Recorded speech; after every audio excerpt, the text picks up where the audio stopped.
नमस्कार, स्वागत है आप सभी का पंजाब केसरी में और आपके साथ मैं हूं प्रेक्षा। इस वक्त मेरे साथ स्टूडियो में मौजूद हैं एस्ट्रोलॉजर आशु मल्होत्रा जी। तो आज हम बात करेंगे देश दुनिया में बदलती परिस्थितियों की और साथ ही साथ ग्रह नक्षत्रों के बदलते परिस्थितियों की। बृहस्पति जो है आज से राशि परिवर्तन करने जा रहे हैं। आज रात 2:30 बजे वो राशि परिवर्तन करेंगे।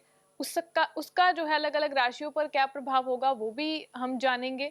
लेकिन सबसे पहले बात करेंगे देश की परिस्थितियों की। फिलहाल भारत देश में क्या परिस्थिति बनी हुई है इस वक्त, आप अगर पता हो आपको तो युद्ध की परिस्थिति जो है हमारे पड़ोसी देश के साथ बनी हुई है।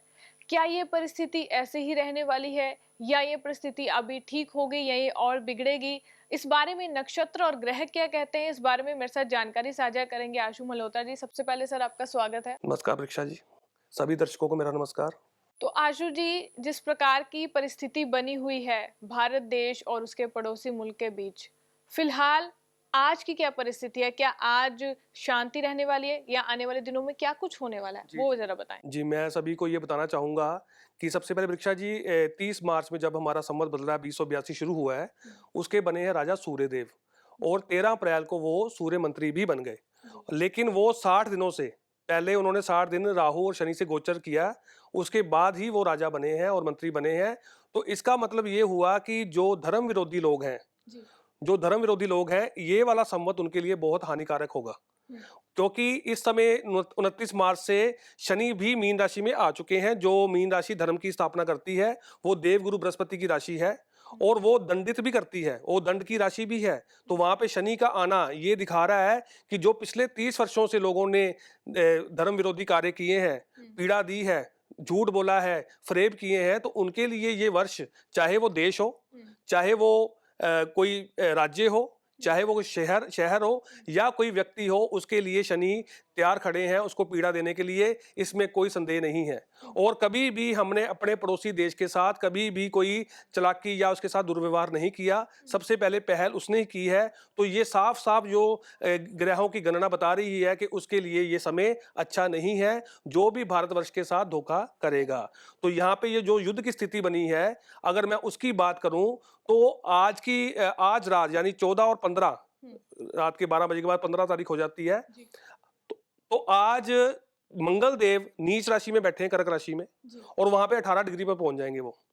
तो 18 डिग्री पर वो आएंगे। उसके बाद जो चंद्रदेव है वृश्चिक राशि में है, तो यानी कि दोनों ने अपना राशि परिवर्तन कर रखा है, और वो भी चंद्र भी अपनी नीच राशि में और मंगल भी अपनी नीच राशि में। और रात को सूर्य का भी गोचर है। सूर्य देव रात को 1:30 बजे वो मेष से निकल के वृषभ में जाएंगे और बृहस्पति 2:30 बजे वृषभ से निकल के मिथुन में जाएंगे। ये राशि परिवर्तन हो गया।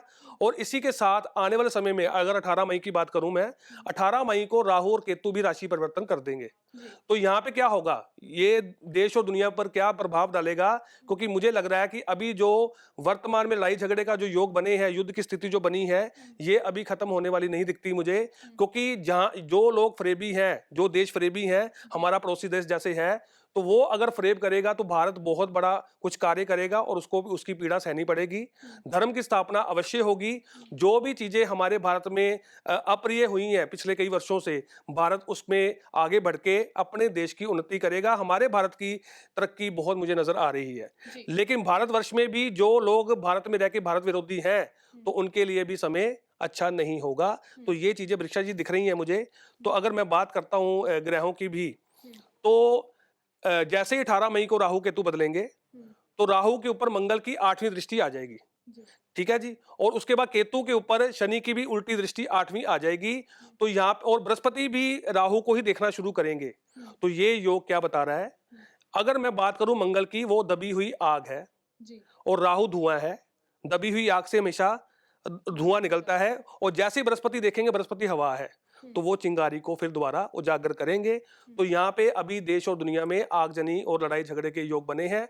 29 जुलाई तक काल सर्प योग बना हुआ है देश और दुनिया पर। तो ये जब तक टूटता नहीं है, तब तक स्थितियां बिगड़ी हुई हैं। और जब तक ये 18 मई से शनि और राहु से जो श्रापित योग बना हुआ है, वो भी खत्म होगा। लेकिन जब तक मंगल यहाँ से तुला राशि में नहीं जाते, वो 14 सितंबर को जाएंगे। पहले वो 7 जून को जाएंगे कर्क से निकल के सिंह में, सिंह में भी जाके वो 8वीं दृष्टि शनि की दृष्टि में आ जाएंगे, जिससे बहुत ज़्यादा लड़ाई झगड़े का ही ग्रह बन रहे हैं। और उसके बाद वो जाएंगे 29 जुलाई को कन्या राशि में, तब भी वो शनि की दृष्टि में होंगे। और उसके बाद 14 सितंबर को वो तुला में निकलेंगे, तो तब राहत मिलने के योग मुझे दिख रहे हैं।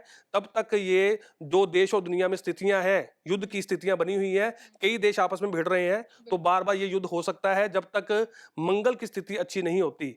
और मंगल जिन देशों का नेक है, यानी कि मैं अगर बात बताता हूँ, मंगल नेक और मंगल बद में 2 अंतर है। मंगल नेक होते हैं फौजी, जो किसी की जान बचाने के लिए हथियार उठाते हैं, और मंगल बद होते हैं आतंकवादी या गलत कार्य करने वाले, जो किसी को मारने के लिए हथियार उठाते हैं। तो जो मारने वाले लोग हैं उनके लिए ये समय अच्छा नहीं है। और हमारे देश में अगर मैं देशवासियों को बात करूं, तो आप बिल्कुल चिंतित ना हो, अपने कर्म अच्छे रखें, और हमारे देश का बहुत जाके आगे तरक्की होगी। और आप देखेंगे कि हमारी फौज ने जो कार्य किया है, जो कर रही है, उसने ये दिखा दिया है कि हमारा देश किसी भी देश से कम नहीं है दुनिया में। हमारे पास वो पावर है कि हम किसी भी दुश्मन का मुंह तोड़ जवाब दे सकते हैं। तो मैं वृषा जी एक बात और बताना चाहता हूं कि इस वर्ष में जब सूर्य राजा बने हैं, तो मेष राशि वालों को, सिंह राशि वालों को और धनु राशि वालों को थोड़ा संभल कर चलना चाहिए। अगर ये अपने जीवन में गलत कार्य से जुड़े हुए हैं या कर रहे हैं, तो शनि की दृष्टि आपके ऊपर ही है। 2.5 साल सिंह और धनु पर रहेगी, और 7.5 साल वो मेष पर रहेगी। और मुझे लगता है ये तीनों राशि बड़े ग्रहों की है। मेष राशि मंगल ग्रह की है, सिंह राशि खुद सूर्य देव की है, और उसके बाद धनु राशि देवगुरु बृहस्पति की है। अभी बृहस्पति की दृष्टि धनु के ऊपर आने वाली है आज से। लेकिन अगर ये लोग बड़े बड़े, यानी कि अगर मैं मेष राशि की बात करूं, तो ये बड़े बड़े अफसर होते हैं, आर्मी में, पुलिस में, सेना में। और जो सिंह राशि वाले हैं वो बड़े बड़े नेता होते हैं, और धनु राशि वाले बड़े बड़े संत होते हैं। तो ये अगर धर्म विरोधी हुए, तो शनि आपको पीड़ा अवश्य देंगे। और अगर मैं बात करूं ग्रहों की युद्ध की, तो उसमें हमारी जीत ही है, मुझे ये दिख रहा है जी। तो यहाँ पर आपके कहने का मतलब है कि जो अभी तनाव बना हुआ है भारत और पाकिस्तान के बीच में, वो 29 जुलाई तक ऐसा ही रहेगा? जी, मुझे ये लग रहा है कि वो अगर मैं बात करूँ, कोई अगर शरारती तत्व हो, तो वो बिना उसको जब तक अच्छा सबक ना सिखाया जाए, तो उसको सबक नहीं मिलता। तो मुझे ये लग रहा है। तो लेकिन हमारा भारत की जो नीतियाँ हैं हमारी, वो बहुत ही सक्षम है, उसमें कोई संदेह नहीं है। और मुझे लगता है कि भारतवासी भी अपने देश का संपूर्ण साथ दे रहे हैं, जो हमने वर्तमान में देखा है। हाँ। और यहाँ पर जो पूरा भारतवर्ष है, वो यहाँ पर अपनी फौज के साथ एकदम खड़ा है कि अगर कल को अगर युद्ध की परिस्थिति बनती भी है, तो लोग कह रहे हैं कि हम आपके साथ खड़े हैं, वॉलंटियर करने के लिए साथ खड़े हैं। लेकिन यहाँ पर यही बात है कि जैसे कि आपने बोला कि जो फरेबी हैं, जो हथियार तब उठाते हैं ताकि वो दूसरों का नरसंहार कर सके, अब उनका जो है अंतिम समय निकट है, और वो हमने देखा भी है। तो ये बिल्कुल सच बात है वृक्षा जी। जब जब ग्रह आसमान में अपने नक्षत्र राशियां बदलते हैं, अपनी चाल बदलते हैं, तो उसका सीधा सीधा असर दुनिया पर जाता है। और वर्तमान में हमने ये देखा भी है कि अभी मैं बात करूं कुछ पिछले दिनों की, तो राहु शनि का श्रापित योग बना, बुध भी मीन राशि में साथ बैठे, शुक्र भी बैठे। जिस दिन 29 मार्च को 6 ग्रहों का योग बना था, उस दिन चंद्रमा, शुक्र, राहु, शनि, सूर्य, और उसके बाद ये 6 ग्रह बैठे थे, बुध। तो उस दिन सूर्य ग्रहण भी था, बड़ी बड़ी अमावस्या भी थी। तो ये यहाँ पे ये दिखा रहा था कि 22 अप्रैल को, यानी कि अगर 29 मार्च को उन्होंने ये योग बना, श्रापित योग, तो 22 अप्रैल को उन्होंने हमला किया देश के ऊपर हमारे, जहां पे हमारे निर्दोष लोगों को मारा गया। तो ये कारण बना है, मुझे लगता है कि पाकिस्तान के लिए बहुत हानिकारक ये कारण बना है ग्रहों के अनुसार। और उसकी बुद्धि भ्रमित हुई है, उसने ये कार्य किया है, तो उसको खमियाजा भुगतना ही पड़ेगा। और ये खमियाजा देने वाले सबसे बड़े ग्रह होते हैं। तो मीन राशि में शनि गोचर कर रहे हैं, और जब जब शनि 360 डिग्री का चक्कर पूरा करते हैं, यानी अभी वो लास्ट 30 डिग्री में घूम रहे, जो 2.5 साल लगेंगे, वो जब जब 360 डिग्री का चक्कर पूरा करते हैं, तो दुनिया में धर्म की स्थापना दोबारा वो कर देते हैं। ये शनि का कर्म का जो उसका नेचर है, वो अपना नेचर निभाते हैं। तो मुझे लगता है कि यहाँ पे बहुत चीजें बदलेंगी। लेकिन अगर मैं बात करूं शनि के बारे में, तो 2 या 29 तक वो ऐसे लोगों को फिल्टर अवश्य करेंगे जो खुद को भगवान मानते हैं। बिल्कुल। तो यहाँ पर जो लोग अहंकार के अधीन हैं, उनका जल्द ही सर्वनाश हो सकता है। जी बिल्कुल हो सकता है, और ये आपको देखने को भी मिलेगा। और हम देख भी रहे हैं, जब ये भी बताते हैं परीक्षा जी, जब से मकर राशि में शनि आए हुए हैं, मकर राशि उनकी अपनी है, तो तब वो कोरोना लेके आए थे। तब भी ऐसे लोगों को उन्होंने पीड़ा दी थी हम्म, और उनके संस्कार नहीं हो पाए थे घर वालों की तरफ से। हम्म, उनको हॉस्पिटल से उठाया था, सीधा शमशान ले गए थे। तो यहाँ पे पितर ऋण उत्पन्न होता है, उसके कर्मों का फल भी तब भी लोगों को मिला था। तो अब भी जो लोग अंकारी हैं इस वर्ष में, ये खास तौर पे जो संवत चल रहा है, अंकारी लोगों को बचना ही होगा या सीख लेनी होगी। तो अहंकारी लोग या तो खुद को सुधार ले या फिर जो पनिशमेंट है नक्षत्रों के द्वारा उसके लिए तैयार रहे। जी, वो उसका नेचर है कि हर 30 साल बाद आपके आपके ऊपर शनि की साढ़े सती आएगी। वो पिछले 30 साल का हिसाब आपसे लेंगे, साढ़े 7 साल में। बिल्कुल, बिल्कुल। अच्छे का अच्छा, बुरे का बुरा। बुरे का बुरा।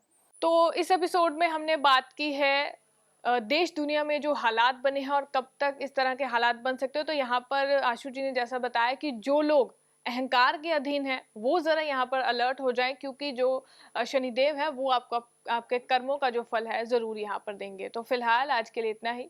बाकी देश और दुनिया की तमाम बड़ी खबरों के लिए आप जुड़े रहें पंजाब केसरी के साथ। नमस्कार। नमस्कार।